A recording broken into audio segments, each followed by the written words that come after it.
I remember this one time, Giggles Senior came into the shop. It was my dad's shop, but I worked there every day after school. He came in and he brought in Giggles to buy him his first water squirting flower. And so my dad showed them our entire water squirting flower section, and Giggles Senior picked out the perfect flower. It was this beautiful violet and purple. It was just the type of flower you had to stop and sniff. The type you didn't expect would shoot out water.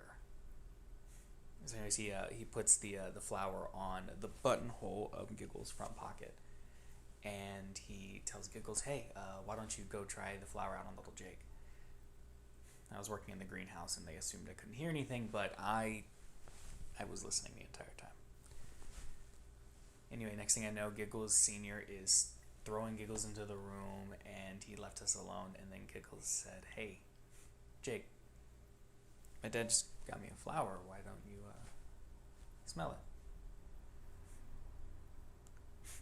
I knew what was coming, but I bent over and I smelled it anyway.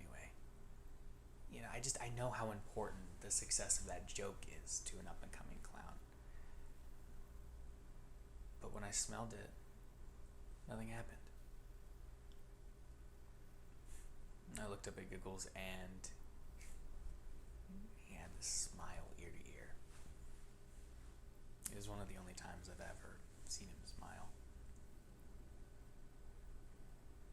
I started laughing, and then he laughed, and then Giggles Senior heard us laughing, so he came in laughing because he assumed that Giggles pulled off the prank. And then when he noticed that I was dry and not wet, he stopped laughing. And Giggles stopped. He took the flower from Giggles and he threw it on the ground. Giggles was crying. He dragged him out of the shop. I was crying. My dad made me pull weeds the rest of the night because I was crying in the shop, and salt water's bad for plants, and I knew that.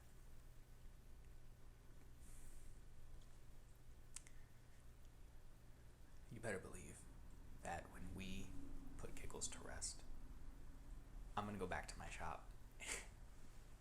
I'm going to cry. I'm going to cry for Giggles because he's gone. And then I'm going to cry for me because I'm still in that damn shop. And then I'm going to cry for us. For all of us, because we just lost the one person who wasn't afraid to be something he wasn't supposed to be.